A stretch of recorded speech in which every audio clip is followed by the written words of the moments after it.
これ8人乗りなんですか？収納が余ってる状態ですもん。車買ってからやったんですか？車買ってからやった。全部塗装。これはね、これはテムで買った。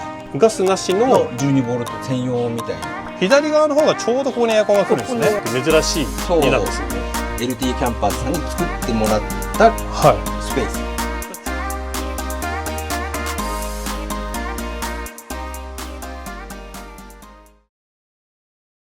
はい、今回はですね、キャンピングカーオーナーズレビューになります。今回ね、ご紹介させていただく車両はこちらです。サンリビングの A70DK になります。はい、ということで早速ですね、オーナーさんの方には中で待機していただいてますので、お邪魔させていただこうかなと思います。はい。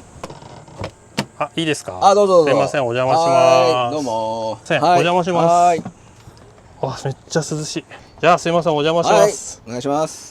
いや、改めて納車おめでとうございます。ありがとうございます。実は2回目のご登場ということで、そうね。前回はねレガードでしたけども、今回乗り換えたということで、今回はよろしくお願いします。お願いします。はい、ということでじゃあ改めてよろしくお願いします。お願いします。お願いします。もう早速なんですけども、このリビングむちゃくちゃレアですよね。そう。こんなレイアウトあるんだっていうの多分僕も知らなかったし見てる人も知らない人多いんじゃないかなと思って、これって標準でもこのレイアウトなんですか？もう大家族向けなのかなっていう感じでね。これちなみになんですけど、乗車定員って何名なんですか？乗車は基本8人、7名就寝。7名就寝。これ8人乗りなんですか？そう、8人乗りになってるんだよね。すごいっすね。そうだから本当はここが同じように対面になるから。あ、今ここ座って、ここは今ソファー仕様にしちゃってて、なるほどなるほど、本来は前向きっていうか同じこんな感じになるんですね。対面になるから、で今はまあそこまで使わないから、そうもうここはこのソファーの状態で。いや、いいっすね。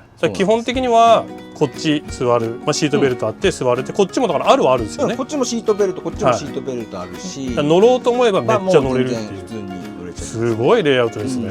これはめっちゃ便利。ちょっと家族が増えて、前のが手狭になっちゃって、我が家のアンズのリアルな本物の姉妹が今日ちょっとまだ今外にいるんですけど、実はいるんです。それでちょっと乗り換えたということで、実際ですね、このソファこんな感じになっており、これ全然大人でも座れますもんね。そう、大人2人座って、ここテーブルもこう出てくるんで、あ、これめっちゃ便利じゃないですか。ちょっと汚れてるけど、これここの人使えますもんね。ここの人普通に使えるんで。こんなのついてる。これ最初からですか？これ最初から。あ、標準でこんなテーブルあるんですね。なおかつここにもシートにすればテーブルあるし、でもね、この状態だったらこれで全然いけますよね。素晴らしいですね。走行中はこうしまっといて、これ便利ですね。これはねすごい便利だなと思った。これ意外とあれですか、ガタガタするとかそういうことはない？これはねガタガタはしないけど、なんかね走ってるとこれ少しずつなんかたまに出てきちゃってる時あって、そうでいつもこれこう挟んでこういう感じにしとくと大丈夫。あ、なるほどなるほど。まあ基本的にはこのレイアウトで走行中はじゃあこのまんまって感じですかね。そうですね。だって4人で今人間は移動してるから1、2、3、4でこっちがワンズですね。大体ワンこちらのワンちゃんたちの席ということで、そう一番リラックスしていいっすよね。白芝のワンちゃんと一と同じそのシーズがここに座りますので、そう考えたらめっちゃいい席ですね。自由気ままに。これワンちゃん席と考えたらめちゃくちゃいい席ということでね、まずねこのリビングのところなんですけど、これ重要ですよね。あ、これないとね、このデュカト系っていうんですかね、穴がね開いてないから。なんでこれないんですかね。うちのもやっぱなくて、そうだこれも外せるし。あ、そうなんですか。これ固定してるわけじゃないですか。固定してるわけじゃないから。へえ。で外れて、食べる時はこっちに移動したり。あ、じゃあいいっすね。ね、1個何百円で買えるから。全然これ重要ですよ。あれば。うちもこれなくてペットボトルにして。そうね。倒れてもこぼれない。そうですよね。で、ここがそのまんまテレビがこっち側にあって、テレビがあって、まあ本当はねベッドにももう一個テレビがあるっていうね。あ、すごいです。そうなんですね。ここちょうどこの席も見やすいし、ここもいいですよね。そう、ここも見やすいし、多分こんな感じですね。ちょうど目線でいうとこんな感じで見えるかなと思うんで。じゃあちょっとこのまんま上に行くんですけども、まあ席があって、で、まあ、テレビがあってこの上が収納になってる感じですかね。この上は収納、はいはい、収納が右と左、ね、で左側の方がちょうどここにエアコンが来るんですね。ここにエアコンがついてて、はい、まあ元はねちょっと収納っていうそこを潰してそうですね。でもこんな綺麗に入るんですね。ねえドンピシャはまって、はい、すごいですよね、しっかりこのまんまビルトインされてるんで、でこちらがこの中とかって開けていただいても大丈夫ですか？そううちほらもともとレガードだったから荷物が少なかったんで、すごいですよね。収納が余ってる状態ですもんね。もうまだまだ全然余ってる。この上とかまだスカスカですもんね。ここなんもないですからね。しかもね中身実はあまり入ってないですか？入ってるのが2つぐらいしかない。なるほど。あ、ここにソーラーのあれ入ってるんですね。ここにソーラーの MPPT がここに入ってて、で基本的にここに入っているのはどんなものが入ってるんですか？ここは救急でしょ。はい、でこれ扇風機。はい。あ、これランタンね。ああ、なるほどなるほど。これはランタン。はいはいはい。キャンプの時とかに。はい。これが。あ、これは工具類ね。意外と使いますからね。でほら床とはねそのプラスとかトルクスとかじゃないか、トルクスは一応何かあったらちょっと外せるようにっていう。床とあるある。そう床とあるある。でこれはカラー。あ、こっちはまだ入ってない。まあそんな感じでこう。まあ普段使いするような、普段使いっていうかまあ使うものが。そうね。でこれはケーブル類、充電器の。はいはいはいはいはいはい。ポタデンの充電器のケーブルとか、USB のケーブルとか、充電器、一式、一式ここにまとめて。それ便利ですよね。どこって聞かれると、そうなんですよ。運転しててできないから。そうなんですよ。そこだよ。そういうのありますよ。そうそうそう。でまとめて。はいはいはい。でここにね。あ、プレイヤーがついてるんですね。今までまだ一回も見たないんだけどまあ至れり中古で買ったんでね、至れり尽くせりの状態で。いやいいっすね。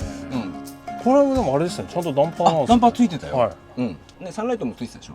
なんかでもちょっとダンパーなのかあんまりこういうのがないんですよ。あ、そうじゃあでもなんか閉まんないですけど、結構わかんない。あ、じゃあヒンジのとこでやってんのかもね。あ、でこれよく見るとこれ棚の上照明がついてるんですか？あ、そうここが間接照明になってるから。あ、はいはいはいはいはい。間接照明と多分なんか収納庫のそういうことですか。それが多分兼用になってる感じ。これやっぱ夜はちゃんと見えます？あ、夜はもうバッチリ見れる。あ、じゃあちゃんと照明の役割してるんですね。ちゃんとしてるんで。おしゃれな間接な照明だけじゃないんですよ。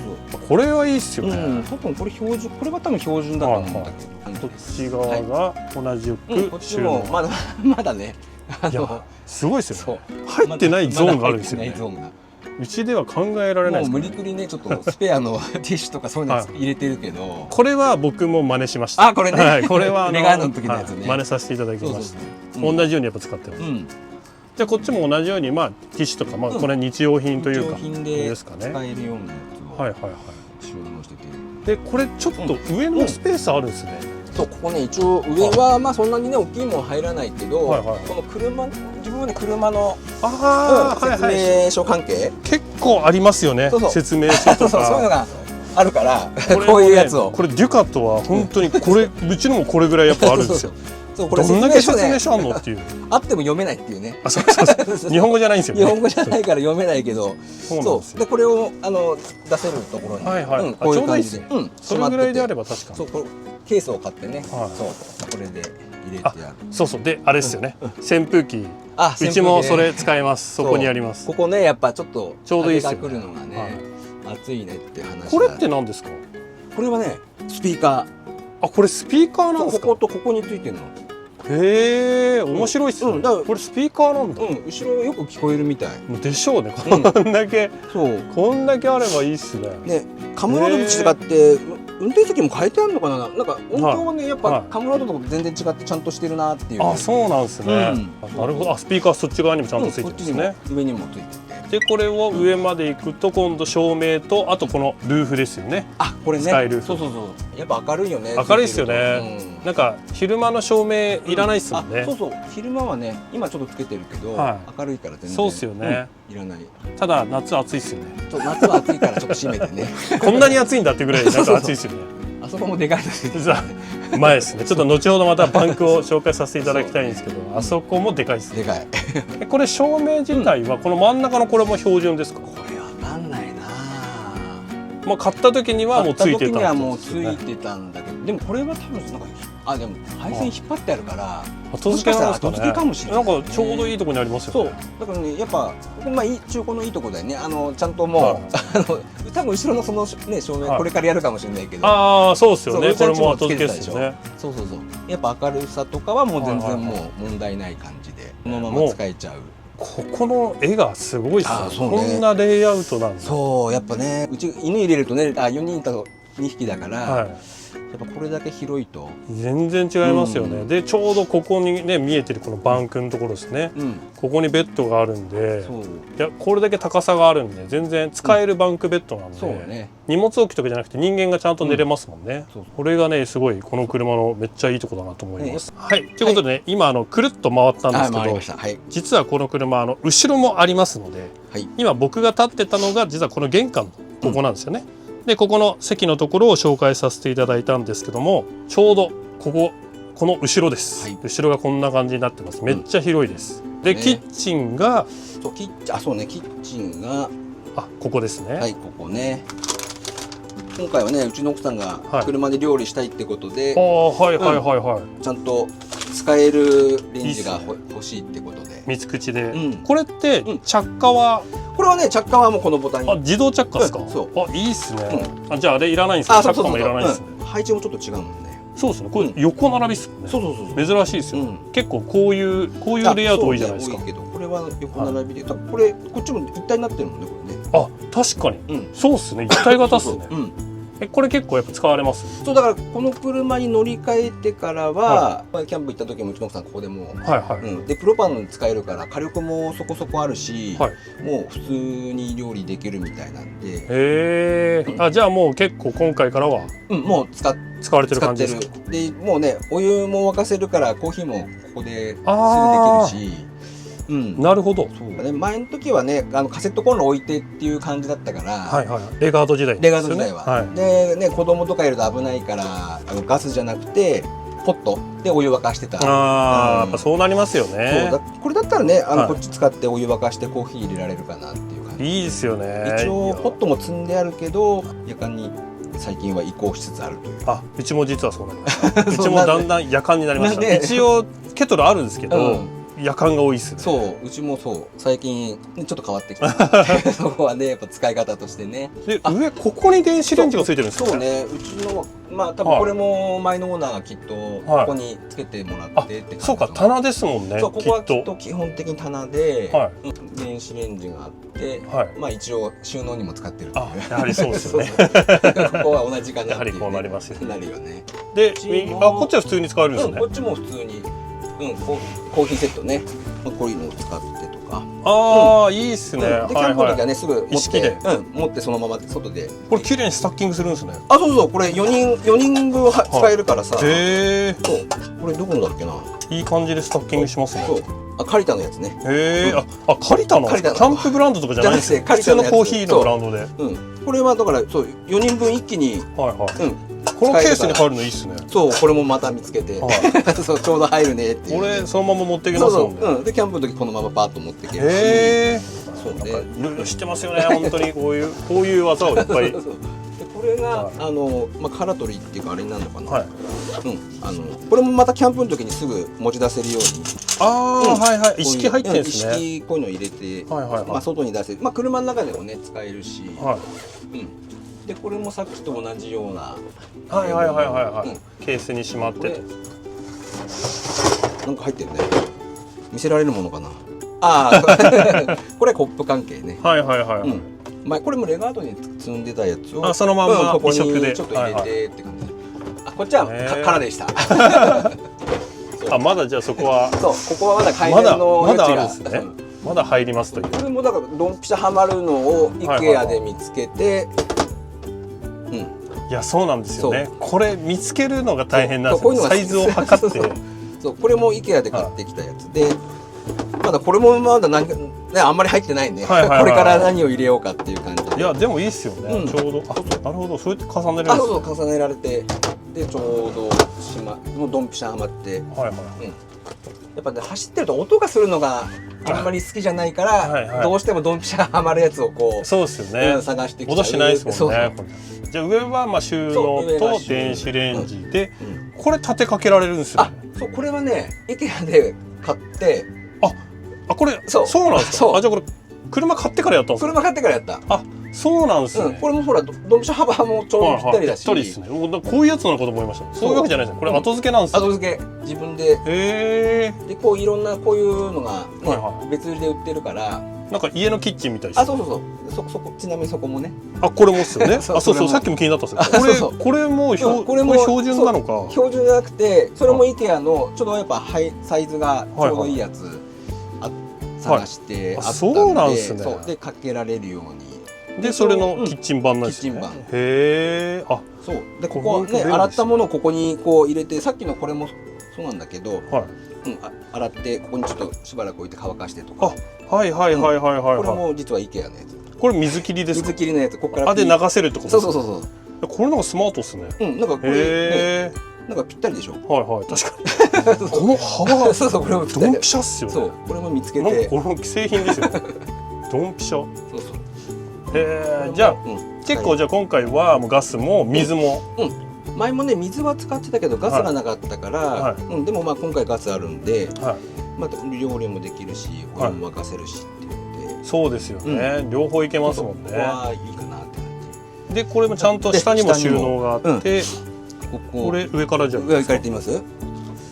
ここはこれもすごいですね。コップ関係。やっぱガチャガチャするの嫌なんで、すごいです。ワイングラスが刺さってるってなかなか見ない。ね、ガラスこれプラスチックだから割れないんだけど、そうなんですね。割れないグラスなんですね。外でキャンプでね、これもね今からキャンプで使う。そうですよね。ちょうどいいですよね。これがドンピシャでハマるような感じで。この辺はやっぱレガードの時と違いますよ。これはもう収納なかったからね。そうですよね。なかなかこんな収納キャブコン難しいですよね。特にねレガードが少なかったからもうゼロにしてほしかったんで、これはもう今こういうふうに入れられるっていう感じになりました。でこの右側がそうね。スノーピークスまな板のやつですよね。まな板とかあとスプーン関係。これも IKEA のやつよ。これそうなんですか。これも IKEA のやつ。めっちゃジャストフィットじゃないですか。これね紙みたいな組み合わせるんですか。ちょっと長かったところは切って使えるようになってるやつを。これちなみにさっきのコップもそうですか。コップのこれはね、これねコップが刺さってたやつはこれはね、これはテムで買った。でもこれも後付けなんですよ。これも後付け。そうなんですね。こういうやつじゃないんですよ。もともとじゃないんですよ。そうやっぱ面白いですね。音がするの嫌だからもう固定しようと思って。すごいっすね。そんな感じ。こだわりがすごいですよ。うちもガッシャガシャですよ。まあね。そう。まあこんな感じで。へえ、いやすごい面白いですこれは。いつもみんなで飲んでるハイチオール。飲みすぎないように。そうだ、こういう収納ね前なかったからこれがまあ。じゃあ上の段は結構そういうものが入って。これはそういうもので、今度下がこっちは深いですね。深いの。ここはねうちの奥さんストーブが好きで料理するやつを家でいいっすね。持ってきて、ストーブでも全然余裕で入りますもんね。全然余裕で入る。もうちょっと棚つければ多分。そうですよね。なんならもうちょい大きいのも入りますもんね。そうね、うちにある分厚いやつとかも入るし。ストーブめっちゃありますもんね。ご自宅によくお邪魔するんですけど、ストーブめっちゃあるんです。そうね。何でも入りますね。前はもうなかったからもう本当に。そうですね。レガード時代は。まあもうこれは全然ないスペースだから。でこれが2つあるんですもんね。これは2つ。こっちが。そうね、こっちはすごい。こっちはこれからみんなで飲むウイスキーと、あとこっちはね。そう、紙コップめっちゃ使いますよね。使うから紙コップとあと炭酸とかが。これバケツですか？これねバケツそう。いつもはこれをこっちに入れて外に持ってって。こういう感じで。そんなに取れるんで。なるほど、取れるようにってことですね。すごいですね。めっちゃ考えてますね。これをね。確かにこれいっぱい詰めても持ってくの大変なんですよね。持ってくの大変だから、これもうそう飲む時ね、はいはいはい、これセットにしてソフト持ってって、すごいですね。めっちゃ考えられてますね。でこういうのもね縦に入るからすごいね、これ深いから。あ、グローラーとかですよね。これもね、いつもみんな使ってるスタンレー。確かに確かに。そのままダイレクトにそのまま縦に入っちゃうから、あれと思って。へえ。こんなに深いんだと思って。でこれ引き出しだからいいですよね。扉じゃないじゃないですか。扉だとこう中から手入れなきゃいけないですけど。ね、どっちが使い勝手ね、いろいろあるけどね。引き出しも結構やっぱ楽っすよね。やっぱ引き出し上から取れるじゃないですか。そうかそうか、そうね。こんな感じでキッチン収納がもうまだまだ余裕のある収納ですよね。こっちも収納だからね。あ、これちょっといっちゃいましょうか。これもですか。ここも収納なのよ。今なんか一瞬冷蔵庫かと思いました。そう、冷蔵庫の上に同じほら、色味が一緒だから。これ、そういうことですか。ここちょっと今水とか一応今はこれまだ場所決まってなくて、まあ一応入れてるってこと。あとここ非常食。はいはいはい。あ、もうセットで。セットで。非常食。これもまだもうちょい入りそう。これからまたちょっとね、いろいろ研究っていうかね、使い勝手を。それはこっちは簡単なコーヒーとか。まだこの辺もだからこれからどう使っていこうかみたいな。まだ納車して2ヶ月ぐらいですよね。1ヶ月ちょっとですよね。1ヶ月半ぐらいか。そうそう。でこっちタオルとかね。そう、こんな感じで。確かにそれ冷蔵庫だと思ったのにびっくりですね。そこも結構でも入りますね。ここもね、すごい奥行きあって。ありますよね。ちょっと見てもいいですか。逆にどうしようかなっていう。奥行きがあるんで、2リットルのペットボトルが余裕で入りますよ。これだってね、これで2本入って。全然余裕ですね。全然余裕で入る。はあ。自分でもこんな深いのかと思って。そうっすよね。あんまり奥に入れるとね、何入れたか忘れちゃうから。確かに。そうそう。でこれが本ちゃんですよ。冷蔵庫ですね。冷蔵庫ね。でこの冷蔵庫はこれはね、12ボルトの冷蔵庫に変えてあるみたいで。そうなんですか。じゃあこれは逆にガスは使えない。ガス使ってない。使えない。ガスなしの12ボルト専用みたいに。へえ。自分は聞いてる。それがでも一番ベストですよね。そうね。これ輸入車あるある、結構3ウェイになっちゃって、ガスと電気、特にガスが切れちゃうと電気で回すけど、電気がめっちゃ食うんですよ。100ボルトめっちゃ食うんで。あ、そうなんです。冷えどうですか。もうすごい冷える。でやっぱり容量もね、今日ほらこれからみんなで飲むから、もう満タンですね。へえ、すごい。ここ上冷凍ですか。これ冷凍ね。はい。冷凍も全然入りますね。だってこれ2個ぐらい、2キロ2個入っちゃいそんなぐらい。今冷気めっちゃ出てる。そう。でこっちが引き出しのタイプで。こんなのついてるんですか。へえ。そうこれ便利ですね。そう、これ便利。2リットル縦に入るからさ。すごい。ワインもさ、めっちゃ冷えてますね。ガンガンマックスできたから。これなかなかないですね。そう？みんななんかどっちかというと上が冷凍庫でちょっと区切ってやって、で冷蔵庫でドンだけなんで。そうか。これなんかパーシャル室みたいな野菜室みたいな、こんなのないですよね。そっか。これなんかレアっすね。こっち側のまた右奥に、後ろがここはクローゼット。でかいっすね。クローゼットすごい広いの。結構入りますね、ここ。まあそんなねかけるも今の季節はね。でもいいですね。ちゃんと引き出しもあって。これはね、後付けっていうか、これもレガードに積んでたやつをそのまま移植して持ってきて、マット関係とかね。いやこれこんだけ高さあるんで、もう天井ギリギリまでいきますもんね。ギリギリまであるから、これは結構ね、やっぱクローゼットは使えるなっていう感じ。でこれ下ってどうなってるんですか。下もね、ここも収納。ここ収納なんですね。てっきりボイラーとか入ってるのかなと思ったんですけど。これね、ケトル。でサーキュレーターとか。そう。あと下の掃除機ね。でここが一番温まんないからガス管をちょっと。そうなんですよね。どこがそういうポジションか探しますよね。ここもちょっと使い勝手はいい。これがあると思う内容では。そうなんですね。これいいっすね。ここ2つあるっていうのは大きいですね。でここ下はあれですね。ワンチャンコーナーですね。ここはもうそうワンチャンコーナーね。トイレシーツとかどこに置かれてます？閉まってるところ？これ閉まってるところはね、そこ。まだ他に収納があるんですか？そう。ここがワンコ専用の。ここ下入るんですね。下ちょっと入るんで。すごいっすね。これが餌。はいはいはい。ご飯用の。あとペットシーツと、お散歩の時の、はいはい。それをここに入れて。これ結構あれですよね。ワンちゃん連れの方やっぱ多いんで。ね、どこにしまおうかなっていうのがね。一回こういう場所取れるといいですよね。意識で。そうそう。でもまとめて。はい。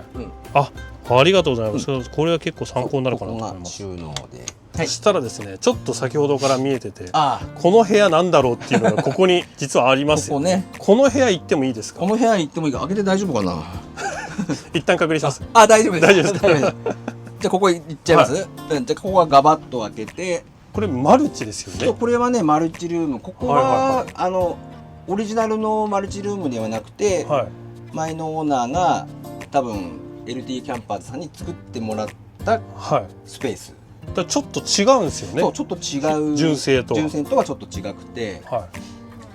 いやすごいですよね。ここ面白いですよ。トイレは普通についてて、そう買った時はトイレついてなくて、でうちはトイレ必須なんで、レガードに積んでた、一応今のところポータブルトイレ積んでるんだけど、でここにラップポみたいなやつ入りそうですよね。全然今注文してて。そうなんですね。8月にならないと入んないみたいで。じゃあ入ってきたらちょっとここは変わるって感じですね。ここがちょっと変わるかなって感じでで。も上はすごいですよね。その辺はもう作り付けの要は3リビングそのものって感じ。ここはね。この鏡のところもあって、でこれはシャワーカーテンですか？これは結局だから標準はここにスライド式の扉がついてたんだけど、ここですね。ここ全体で。そうでうちはこれは標準が良かった。逆にこれはやっぱここから変わってるってことですか？これ色がちょっと変わってる。ここからこっちが作り付けだから。じゃあ本来はそこでガラガラになる。そう、これがなくてガラガラで、ガラガラを開けるとここまでこっちの居住スペースになるから。横にめっちゃ広くなるってことですか？でここを広く使えるから、本当はこのペットシートとかをこの上に置きたかったの。確かにそれもできますもんね。でただこの扉が今ついちゃってるからってことですね。そうなんです。だからここはどっちを取るかになっちゃうんだよね。トイレとかシャワーを。でもなんか個室感あって、これはこれで、これはこれでなんか悩ましいですね。全然いらないものだったらすぐ取っちゃうのにこれはこれでいいかもっていう感じがある。だからしばらくはちょっとこれ使ってみて、慣れればね多分これでいけちゃうかなと思ってるし、で実際ここ上もちゃんと開いてるから逃げますもんね、蒸気。で一応下も開いてて、今ちょっと下を殺してあるんだけど、だから換気は一応できるから、もう少しちょっと使ってみて、慣れればそれでいいかなと思って。そうですよね。これちなみにシャワーは使われますか？そう、シャワーは今回使うよねって話で、シャワーはこちらですよね。ヘッドが。そう、シャワーはヘッドね。これウーチャンネルを見てウーちゃんと相談しながら。同じ色ですよね。全く同じものです。同じもの、同じ色の。そう、やっぱり標準だとね水圧ちょっと弱くて、やっぱ変わりました？少し良くなった。ただうちの奥さんまだ使ってないから。そうなんですね。評価下すのはうちの奥さんなんでそこはちょっとまだ審議中ってことです。審議中。もしね使えなくても家でも使えるからいいかなと思ってとりあえず変えてみて。でもこれあるとないとで違いますよね。そうね。なんかこういつでも一応入れるっていう環境があるかないかっていうのが。で本当はねシャワーカーってもっとちゃんとしたやつついてたんだけど、ちゃんとしすぎちゃってて。うちほら子供とかが使うからガサついちゃって、もうちょっと短めにして、でもうドンピシャのサイズがあったんで。そうなんですね。でこれもちょうどいいサイズで、体にまとわりつかないように。これどんな感じになるんですか？これ一回閉めてみる？いいですか？浴びるときはこの珪藻土のバスマット的な感じですね。バスマットね。いいっすね。びちゃびちゃになっちゃうからね。なるんですよね。珪藻土の折りたたみなんかあるんですね。そうこれにしていつも浴びるときはこれ下これ外せるのね。どういうことですか？これ取れるんですよ。これ取れて、これカバーだったんだ。そうこれ取った方がまた深くなるってことですよね。深くなってなおかつこれを乗っければもう乾いた状態になるから。なるほど。そのまま使えるってことですか？浴びるときはこの状態にして。ここは今もまだね試行錯誤中なんだけど、あ、なるほどなるほど。一応こういう感じになって、はいはいはい。なるべくペタペタに、まあ本当はねドア閉めてる状態なんだけど、まあ実際はですよね。実際はこういうことですよね。こうなってるけど、中はこうなってるってことですね。そうでもうなるべくこっち側に来ないように。はいはいはいはい。でこれほら磁石がついてて、本当だ。そう。あ、これがここにつくんですよね。そうそうそう。あ、今ついてる。そう。そうすると。なるべくこっちに来ないから、どうしてもやっぱ子供たちが使うと、これがまとわりついてきてやりづらいって、そうですよね、言ってたんで、これはちょっと今こう試行錯誤しながら自分たちが使いやすいように。あ、でもこれいいじゃないですか全然。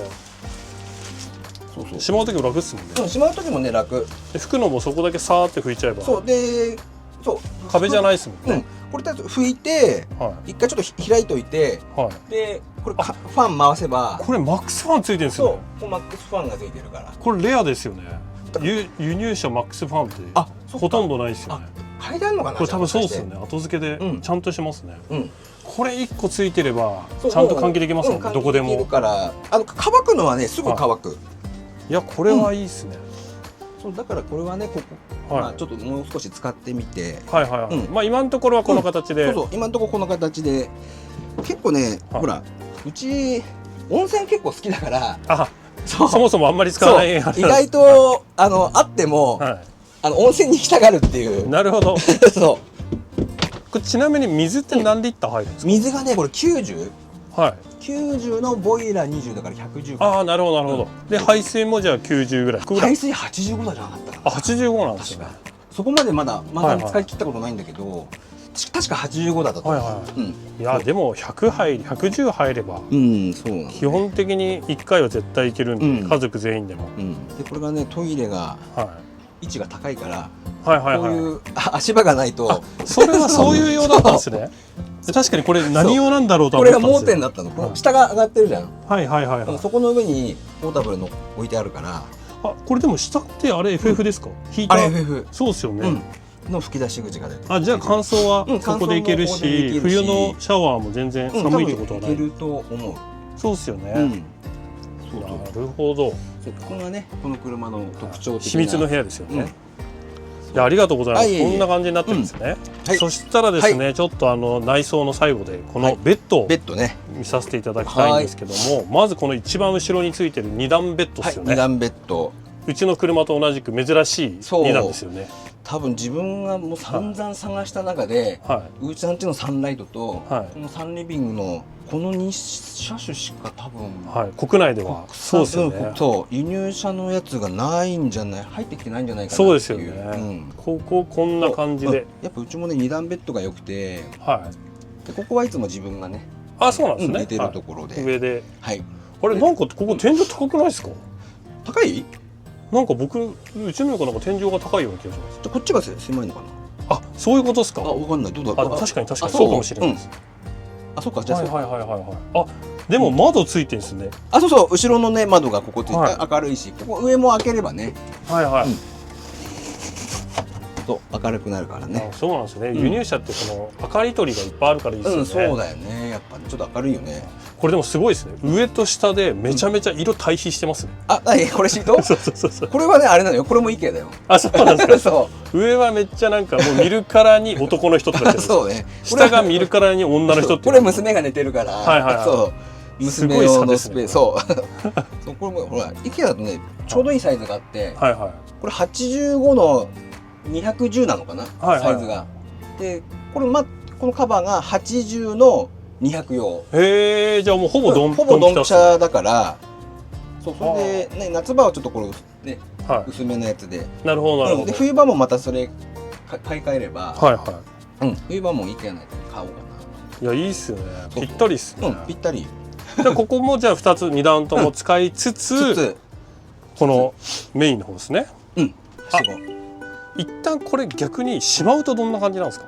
これさ、うち一回もしまったことなくて。あ、そうなんですか。そうっていうのが基本出しっぱなし。もうこの状態いつも。でも移動できますよね。移動はもうねカムロードから乗ってる。確かにこれ移動できるから別にいいのかこれ。そう上げたらここにテレビがあって、ああ引っかかっちゃうんか。テレビが当たるんだよな。確かにそうですね。まあ確かにこうやってやれば全然行き来もっと楽に。うちいつもこの状態で。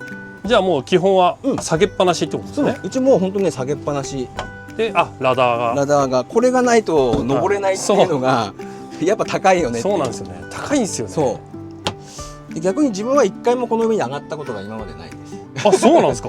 だって下の男の子とうちの奥さんがここで基本寝てるスペースで、自分は一回も寝たことなくて。あ、そうなんですね。上がったこともこれカバーするのに上がったぐらいで。あ、そう、あ、それついてるんですね。これついてる。落ちないやつですよね。うちもほら千代が奥さんと一緒に寝たがるから。シーズンの方がこっちで。でアンズと同じように上に行ってでこれやって。やっぱそうですよね。怖いっすよね。ないと怒っちゃうなと思って。で奥があれ窓ですよね。そう奥が窓。あれでかいっすね。でかくてでもやっぱりもうこの時期でも暑いって不評。そうなんですか。やっぱり暑いみたい。やっぱあれなんですかね。なんかかぶした方がいいんですかね。日が昇ってくると暑いみたい。まあ一回だから開けたところの中にね、まあ銀シートみたいのをそうですよね。いやうちもやろうかなと思って。貼ってちょっと夏場は過ごそうかなって。これ横の窓もなんかでかくないですか？横もね、左右にあって。あ、そうなんですか。本当だ。ある。でかい。ここにテレビがあるんです。そう、ここにテレビがあるの。これすごいですね。これそうか。こっち側の人が。そう頭こっちでこっちにすごいですね。家ですね。ロフトみたいな感じですよね。本当そんな感じだよね。いやここがでもやっぱあれですね。ベッドは一番特等です。特等席はここなんですね。でも下の子あれよ、サンライトのでかい。いや窓ないですからね。テレビもないですからね。あ、そっか。いや素晴らしいですね。そしたらちょっと電気のところちょっと見させてもらいたいんですけど、この車の電気系ですよね。これまずサブバッテリーはリチウムですか？そう、サブが420アンペアのサブバッテリーですね。でリチウムでがついてて、で基本的な操作パネルがまずここですよね。そうですね。標準のところの電圧とか排水、これはうちのと一緒だよね。これ押してもいいですか？いいよ。これでしたっけ？あ、これ電気ですよね。で電気と排水じゃない？電気とこっちが排水のまだ今日まだ一回も使ってないから 25%。あ、そっかそういうことですね。でこっちが給水のところですね。給水の満タンに入れてきてないから。ああ、なるほどなるほど。75%。でこれトルマ。あ、そう、これトルマ。これはねガス、うちはガスだけ。あ、なるほど。じゃあガスのトルマがボイラー使うときは上で夫婦が下みたいな。そうですよ。BS オンってのがこうやって。そう、一応 BS ついてるみたいで。モーニング照明がここについてるんですね。そこにスイッチが。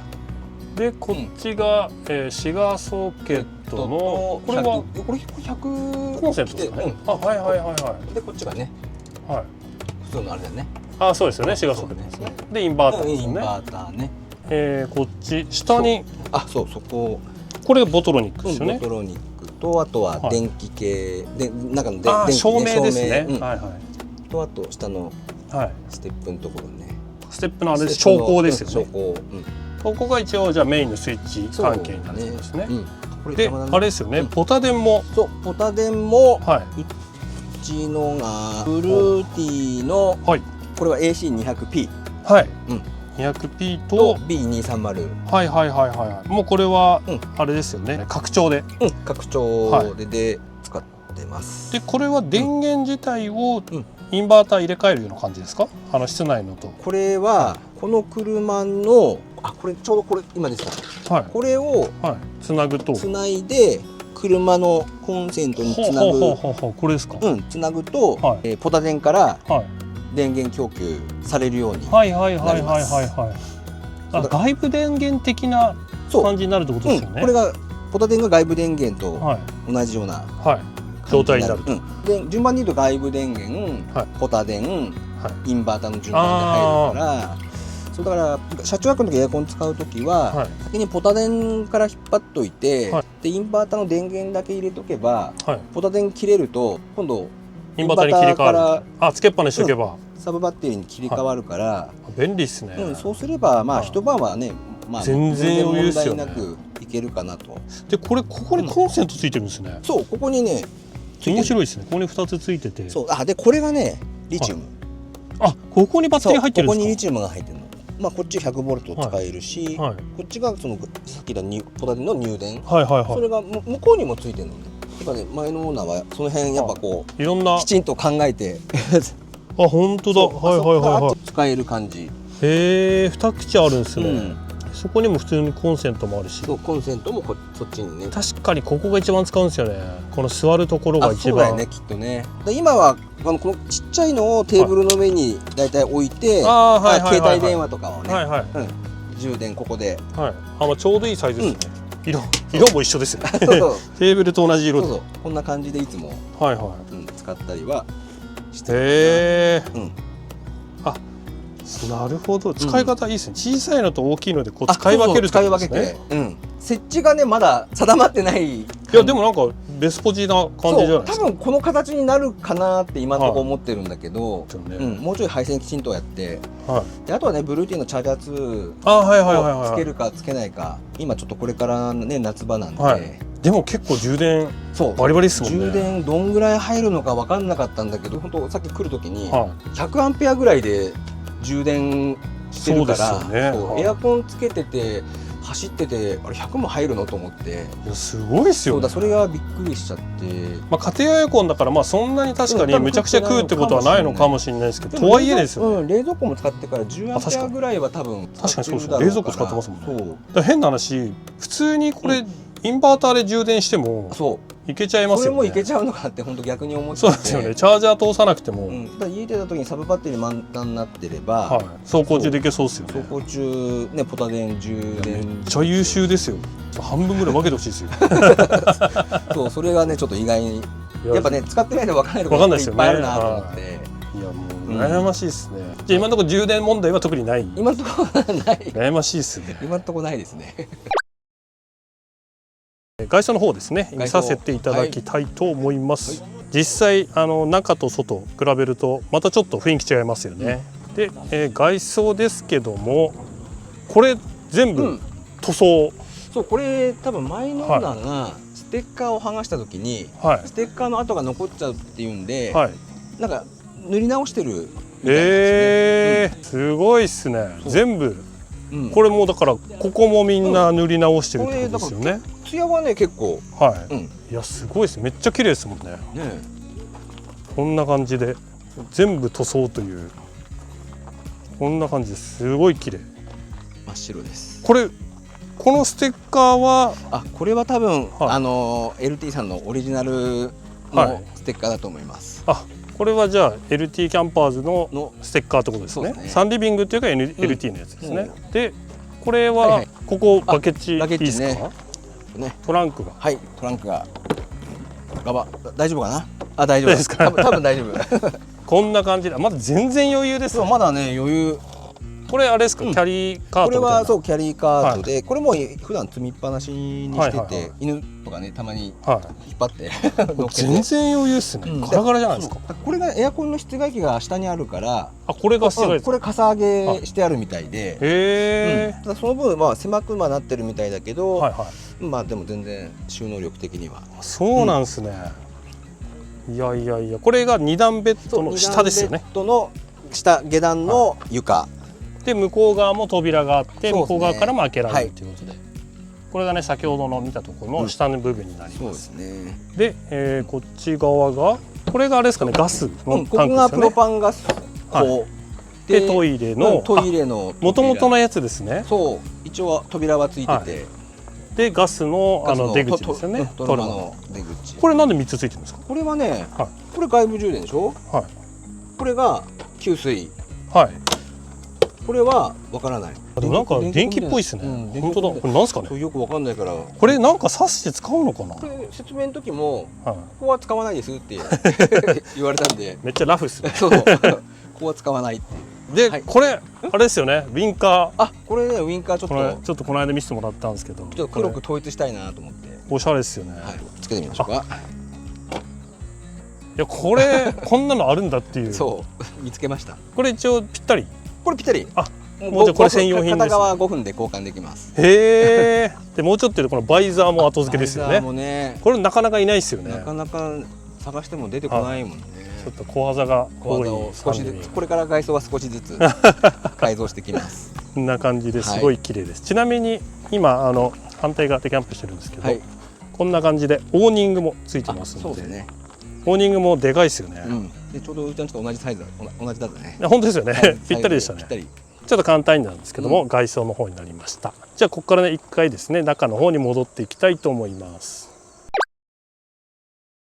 ということで今回ですねバタバタといろいろ撮影させていただきありがとうございます。見どころはたくさんありすぎて初めてのこのレイアウトですごい参考になりました。前回ですねキャンピングカーのメリットとかデメリットっていう話を実はもう聞かせていただいてて、でレガード乗られてたじゃないですか。でその時にレガードも踏まえてまたその前のバンコンの話もちょっとしていただいて、で今回になるのでちょっと質問を変えてもいいですか。今回やっぱこのレガードから今のサンリビングに乗り換えたっていうのが結構今キャブコンから輸入車乗り換える方が自分もそうなんですけど結構多くなってきたじゃないですか。でいろんな背景はあると思うんですけど、ちょっとその辺の話を聞かせてもらいたいなと思ってて、でまずですねそのレガードその手放すというか乗り換えようと思ってその一番大きいきっかけみたいなのってありますか。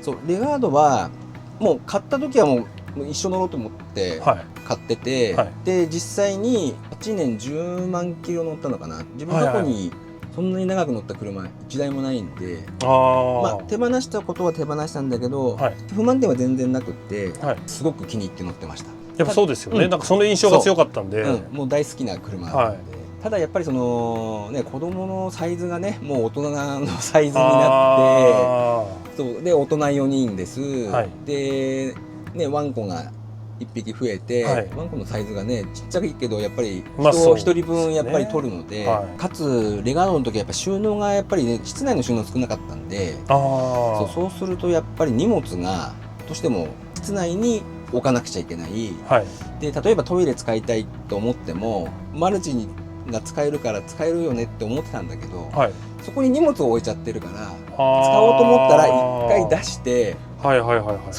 それからやんなくちゃいけないっていうのがあって、正直家族構成とその荷物関係がネックになって、なおかつバンクベッドを下ろして寝なくちゃいけないからクールダウンだからそうで家族はやっぱりね起きるの遅いんで、そうで俺が一番早く起きてなんかやろうと思ってもクールダウン降りてて荷物が椅子の上に置いてあって自分のスペースが全然ないなと思って。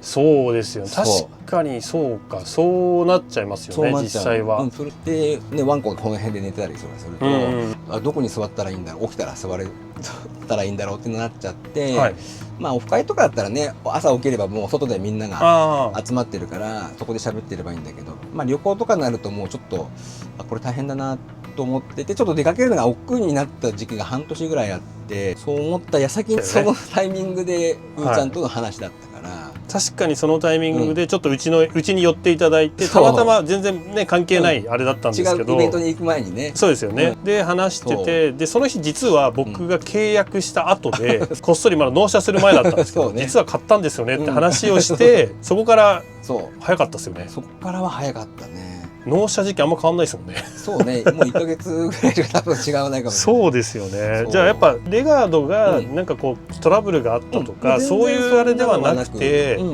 もう本当に単純に買った時より子供も大きくなったし、犬も増えたし、そうですよねっていう人数的なところとか、本当もうそういうところ。だって去年乗ろうと思ってブレーキ関係とか足回り関係とか全部リフレッシュ。そうですよね。変えてましたよね。そう。その後にねワンコ増えたり。で子供が家族イベントでそうですね、大きくなって、あれこれちょっときついなって本当に思って、ドンピシャのタイミングでっていう感じ。なるほど。であともう一個、ちょっとこれ僕も買う時すごい悩んだことなんですけど、以前のレガードって新車でやっぱ買われてるじゃないですか。で僕もキャブコン買った時は新車で買ったんですよ。で今回お互いに中古で買ったじゃないですか。中古のキャンピングカーってぶっちゃけどうですか？そう確かに本当今の時期だと、とにかく車の値段が上がってるから、ね、新車買おうと思ったらもう2000万いきますよね。考えないと厳しい。ただそう考えるとちょっと現実的かなって考えるとちょっとそこまでいくのは厳しいよなと思って、でまあたまたまだけどこの車も新車では全然出てないから、まあもちろん中古しか選択肢ないんで、抵抗は別にでもそんなになかったことはなかったんだけど、新車はちょっと手が出ないなって思ってて、でまあ中古車探してたけどこのレイアウトが全然なくて。で探し始めたら急に3台ポンとタイミングよく見つかって、でもう3台土日の2日間に見に行って、でもその中でどれを選ぼうかっていう感じだったかな。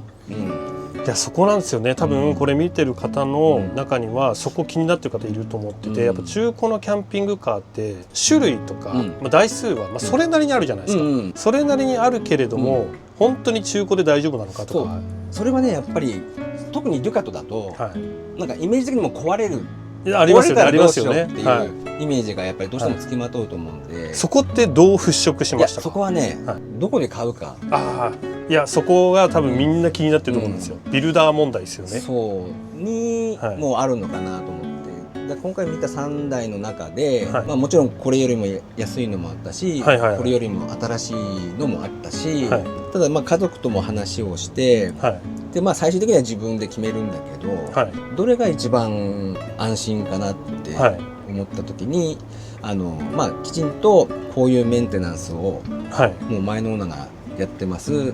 なので、まあ、その壊れるところはもう基本的にも潰してあるんで、安心して乗ってもらえますっていうふうに聞いた時にやっぱちょっと一番、でやっぱその、ね、施設もちょっと見せてもらったりして、実際に、これちなみにどこで買われたんですか？これはね LT キャンパーズで。LT キャンパーズ、もうデュカトといえばの輸入車といえばの LT ですね。やっぱ違いますか？やっぱね、他のビルダーさんのそこまでは見てないけど、LT さんで見たときに、それこそデュカトエンジン下ろしてエンジンのオーバーホールのやってるのも見たし、でこれ特に6速のデュカトなんで、6速壊れるよねってやっぱり話聞いてたんで、でどこが壊れるのって思ったときに、ちょうどね6速のデュカトばらして、これミッションこれ、でそのセレスピードのこれのあれがこれ、でクラッチがこれっていうのをこう見させてもらって、そうで、まあ、壊れるとこはここですよで、これもは対策できてますっていうのを、まあ、もちろん聞いて、なんかそこまで見たんですね。この車じゃないけどね、自分もともと整備士やってたんで、じゃあもうなおさらそこが見えるか見えないかは大きいですよね。そうでミッション本体が壊れるわけじゃないから、だったら大丈夫かなっていう、自分でこう納得できるところを確認できたってことですね。6速でもう大丈夫かなっていうふうに。なるほど、結構深いですね。結構じゃあ奥深くまで確認してみて、本当に悩んだもんね。悩みますよね。いやでも確かにそのビルダー選びっていうのはこれあんまり注目されてないんですけど、実は僕も結構重要な点だと思ってて、重要だとは思う。やっぱうちも充電問題抱えてますけど、ビルダーがめっちゃ親身にやってくれてるんで、まあこれ正直この話をすると YouTuber だからとか動画を撮ってるからってよく言われるんですけど、もともとのその買った担当の方はずっとやってもらってるんですよ。で YouTube 始める前からの担当なんで、ちょっとまたそこは個人的には違うのかなと思ってて、やっぱ信頼的なところがあるのかなと思って。いろいろだよね。やっぱただね、うちはほら遠いから、ちょっとしたことではちょっといけないなとか思ってたりもするし、ただなんかね重大なそういうところ壊れちゃったら任せられるなっていうのは思ってたし。わかりました。ありがとうございます。そしたらちょっと最後にお伺いしたいんですけども、バンコン乗ってきて、キャブコン乗ってきて、輸入車乗ってきたじゃないですか。大きいメインどころのキャンピングカーは制覇してるじゃないですか。なんとなくね。ですごいプライベートなことになってるんですけど、今も一応ハイエース持ってるじゃないですか。そうね。アルトピアノのキャンピングカーもありつつこれじゃないですか。基本的にずっとこうキャンピングカー乗り継いできてる中で、もし今この動画を見てる人がキャンピングカーをこれから初めて買いますって言ったが選ぶとしたらどこに気をつけた方がいいと思います？例えば僕らだと、まあ空間的な広さがやっぱ一番広くてそんな長くないやつっていうなんかちょっとこう特殊な、まあ僕ら乗ってきたんでそういうのも多分分かってきてると思うんですけど、自分が一番思うのは、一番は自分の家に入る一番大きいサイズを買うのが長く乗れるんじゃないかなって自分は思う。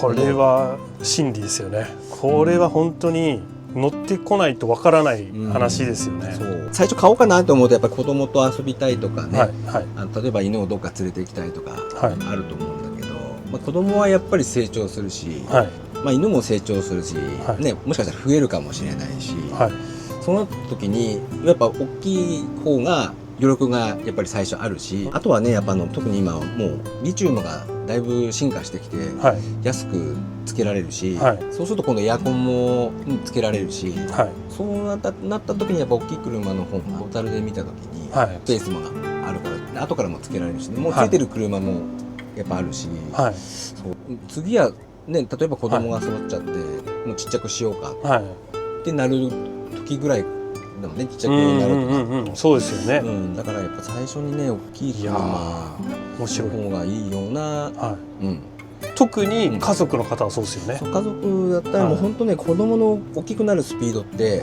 自分たちが思ってたよりも速くって、どんどん狭く感じちゃうんだよね。やっぱ荷物も増えてくるし。そうですよね。で結構キャンピングカーを小さい頃から乗っているお子さんって、大人になってもついてくるパターンを周りですごい見てますもんね。そうね。みんな、そう考えると確かに車だけサイズアップしていかないですもんね、勝手には。これは面白いですね。でも本当そうだと思います。すみません、ありがとうございます。すごい貴重な話を。これは本当これから買う方の参考になると思いますので。はい、ということで今回はですね、オーナーズレビューというところで2回目のオーナーズレビューありがとうございました。ありがとうございます。すごい参考になりました。今後もですね、ぜひ紹介したいなと思ってますので、ぜひですね、皆さんにですね、参考になるような動画をね、また撮りたいと思いますので、見てもらえると嬉しいです。はい、じゃあすいません。今日はありがとうございました。ありがとうございます。